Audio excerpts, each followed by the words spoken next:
अनमोल एक चुपचाप रहने वाला लेखक था।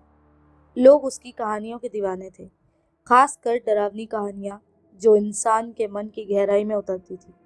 उसकी नई किताब नीरजा की छाया को लेकर बहुत ज्यादा चर्चा थी।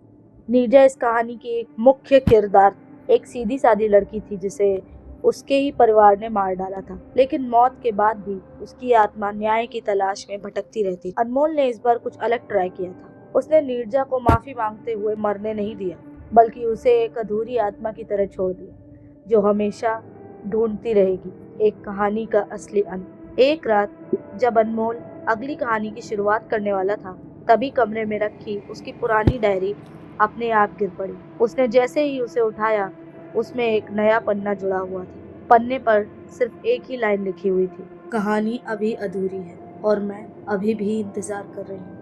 अनमोल चौंक गया। उसने उस पन्ने को फाड़कर फेंक दिया और ज्यादा ना सोचते हुए वो दोबारा सो गया। मगर सुबह जब वो उठा तो वही लाइन उसकी छत पर बड़ी बड़ी लाल स्याही में लिखी हुई थी। अब हर दिन कुछ अजीब होता। कभी नल से स्याही की तरह काला पानी बहता, कभी उसके कमरे में पन्ने उड़ने लगते और सबसे डरावना, हर शीशे में उसे नीरजा की झलक दिखती, जैसे वो उसे ही देख रहा हो।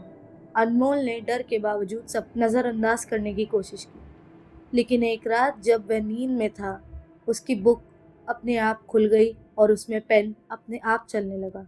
सुबह उसकी डायरी में एक पूरा नया चैप्टर लिखा हुआ था, जो उसने कभी लिखा ही नहीं था।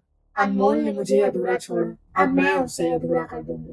धीरे धीरे अनमोल को लगने लगा कि नीरजा अब केवल कहानी में ही नहीं, बल्कि उसकी असली जिंदगी में भी जिंदा हो गई है। एक दिन उसे अपने पर्सनल नोट्स में एक रिकॉर्डिंग मिली, जो उसने कभी की नहीं थी। उसमें किसी लड़की की भारी सांसें और एक धीमी आवाज थी, मैं आ गई हूँ।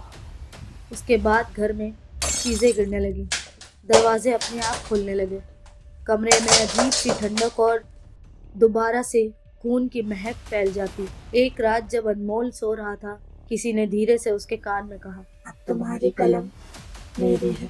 और फिर वही पेन अपने आप डायरी में लिखने लगा। जब अनमोल ने मान लिया कि नीरजा की छाया को लिखनी ही पड़ेगी, लेकिन अब वो खुद कहानी का किरदार बन चुका था। नीरजा उसकी सोच, उसकी नींद, उसकी जिंदगी पर काबू पा चुकी थी। जब भी वह कहानी में कुछ बदलने की कोशिश करता, कमरे में सब कुछ अपने आप गिरने लगता। तेज हवाएं चलने लगती, सारी खिड़कियां बंद होने के बाद भी, और दीवारों पर खून की बूंदें गिरती। अंत में किताब पूरी हुई, लेकिन आखिरी पन्ने पर लेखक का नाम नहीं था। वहां सिर्फ और सिर्फ एक लाइन थी, यह कहानी नीरजा ने लिखी है।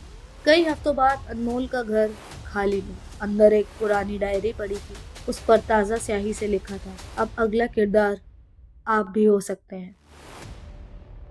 अगर ये कहानी आपको पसंद आई हो तो मेरे चैनल को सब्सक्राइब करिएगा, और इस कहानी को जितना हो सके लाइक करिएगा, अपने दोस्तों के साथ शेयर करिएगा, और इस पे प्लीज कमेंट्स करना मत भूलें और मुझे बताएं कि आप और कैसी कहानियां सुनना पसंद करते हैं। क्या मैंने अभी तक कोई भी ऐसी कहानी लिखी जो आपके जहन में उतर गई हो?